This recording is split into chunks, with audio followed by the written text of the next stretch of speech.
Hi, this is Carolyn Cox from the Mary Sue, and today we're talking about women in horror.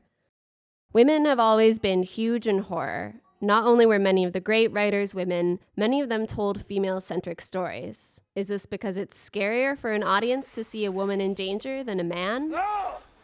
Or is it because of fear toward female roles within society growing? The answer is a bit of both, really. So let's take a look at the slasher film and its relationship with women. Slasher films, which really emerged in the 70s and 80s with films like John Carpenter's Halloween series, The Texas Chainsaw Massacre, and the Nightmare on Elm Street series, popularized the psychopathic killer with a phallic weapon who stalks and murders young people, except maybe one girl who beats or escapes the killer. The final girl character was thus born, but narrowly defined, though the term didn't emerge until 1992. She's a virgin and pure girl with a unisex name, typically in contrast to sexually active female characters that have already died. Many credit Jamie Lee Curtis's Halloween character, Laurie, as the original and quintessential final girl.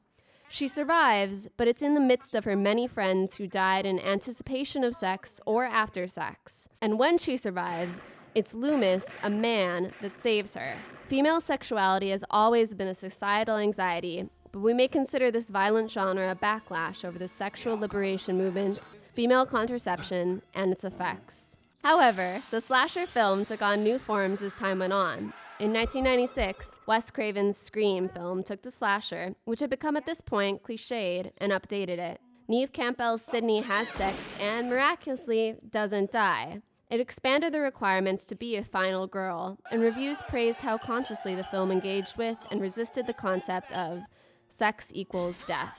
Even more recently, David Robert Mitchell's It Follows came across as an homage to films like Halloween in its music, imagery, and suburban setting. However, the It is an unconventional slasher, targeting only one victim at a time, passed on through sexual encounters. The protagonist, Jay, catches it and passes it on over the course of the film. While the premise could easily slide into a post-AIDS epidemic, slut-shaming morality tale, it strays away from those old slasher ideas.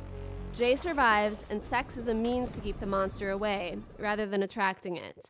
The film is adamant that she's not a victim. Her use of a gun to shoot the monster, a weapon that slashers typically avoid in favor of more hands-on knives and objects, further characterizes her as a new kind of final girl and a new kind of slasher. Despite being a pretty nasty and gory genre, much of traditional horror has a tendency to be extremely conservative.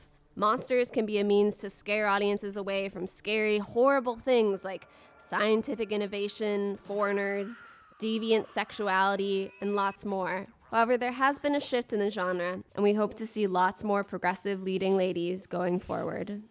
This is Carolyn Cox from the Mary Sue, wishing you a very spooky Halloween.